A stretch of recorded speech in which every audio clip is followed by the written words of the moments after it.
Hi ನಮಸ್ಕಾರ ಸ್ನೇಹಿತರೆ, welcome to my Savistar YouTube channel. ನಾನು ನಿಮ್ಮ ಪ್ರೀತಿಯ ಸವಿತಾ. ನಾನು ಚೆನ್ನಾಗಿದ್ದೀನಿ, ನೀವು ಚೆನ್ನಾಗಿದ್ರೆ ಎಂದು ಭಾವಿಸುತ್ತೇನೆ. ನಾನು ಇವತ್ತು ಮಾಡ್ತಾರಂತಹ ಸ್ಪೆಷಲ್ ರೆಸಿಪಿ ಅಂತ ಅಂದರೆ ಮೊಟ್ಟೆ ಕೋಳಿಯಲ್ಲಿ ಚಾಪ್ಸ್ ಮಾಡ್ತಾಯಿದ್ದೀನಿ.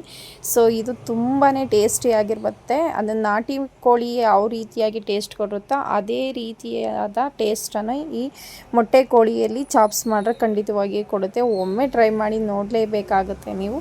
ಸೊ ನಮ್ಮ ಚಾನಲ್ನ ಯಾರ್ಯಾರೆಲ್ಲ ಸಬ್ಸ್ಕ್ರೈಬ್ ಮಾಡ್ಕೊಂಡಿಲ್ಲ ಖಂಡಿತವಾಗಿ ನಮ್ಮ ಚಾನಲ್ನ ಸಬ್ಸ್ಕ್ರೈಬ್ ಮಾಡ್ಕೊಳ್ಳಿ ಅಂತ ಹೇಳ್ತಾ, ಸೊ ಈ ಚಾಪ್ಸ್ನ ಯಾವ ರೀತಿಯಾಗಿ ಮಾಡೋದು ಅಂತ ನೋಡೋಣ ಬನ್ನಿ. ಈಗ ಒಂದು ಸ್ವಲ್ಪ ಎಣ್ಣೆಯನ್ನು ಸೇರಿಸ್ಕೊತಾ ಇದ್ದೀನಿ ಕುಕ್ಕರಲ್ಲಿ. ಸೇರಿಸಿದ ನಂತರ ಸಣ್ಣದಾಗಿ ಕಟ್ ಮಾಡಿಕೊಂಡಿರುವಂತಹ ಮೆಂತ್ಯ ಸೊಪ್ಪು ಮತ್ತು ಕಸೂತಿ ಮೇಥಿಯನ್ನು ಸೇರಿಸ್ಕೊಂಡು ಚೆನ್ನಾಗಿ ಫ್ರೈ ಮಾಡಿದ ನಂತರ ಇವಾಗ ಚೆನ್ನಾಗಿ ತೊಳೆದಿಟ್ಟುಕೊಂಡಿರುವಂತಹ ಚಿಕನನ್ನು, ಮೊಟ್ಟೆ ಕೋಳಿ ಚಿಕನ್ ಇದು, ಅದನ್ನು ಹಾಕ್ಕೊಂಡು ಚೆನ್ನಾಗಿ ಒಂದು ಮಿಕ್ಸ್ ಕೊಟ್ಟು ಅದಕ್ಕೆ ಸ್ವಲ್ಪ ಕಲ್ಲುಪ್ಪು ಹಾಕ್ಕೊತಾ ಇದ್ದೀನಿ.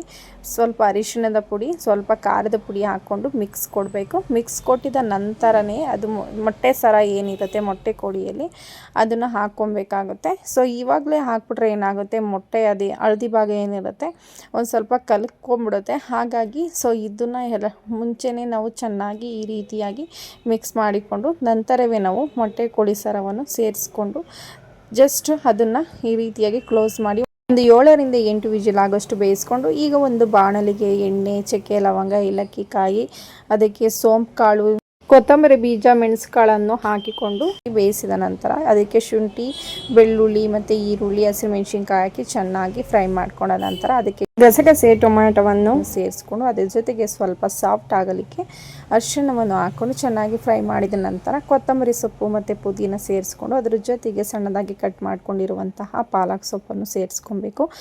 ಅದಕ್ಕೆ ಕಸ್ತೂರಿ ಮೇಥಿಯನ್ನು ಹಾಕ್ಕೊಂಡು ಚೆನ್ನಾಗಿ ಫ್ರೈ ಮಾಡಿಕೊಂಡ ನಂತರ ಅದನ್ನು ತಣ್ಣಗಾಗಲು ಬಿಡಬೇಕು. ತಣ್ಣಗಾದ ನಂತರ ಒಂದು ಮಿಕ್ಸಿ ಜಾರ್ಗೆ ಸೇರಿಸ್ಕೊಬೇಕು.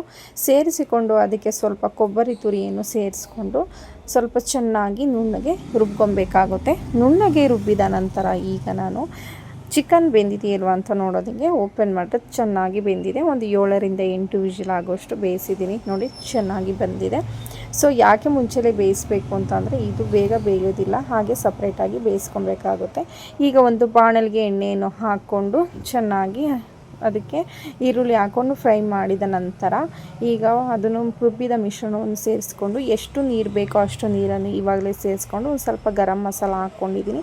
ರುಚಿಗೆ ತಕ್ಕಷ್ಟು ಉಪ್ಪನ್ನು, ಕಲ್ಲುಪ್ಪನ್ನು ಸೇರಿಸ್ಕೊಂಡು ಅದು ಚೆನ್ನಾಗಿ ಮಳ್ಳಿದ ನಂತರ ಅಂದರೆ ಚೆನ್ನಾಗಿ ಈ ರೀತಿಯಾಗಿ ಬೇಯಬೇಕು ಮಸಾಲೆ.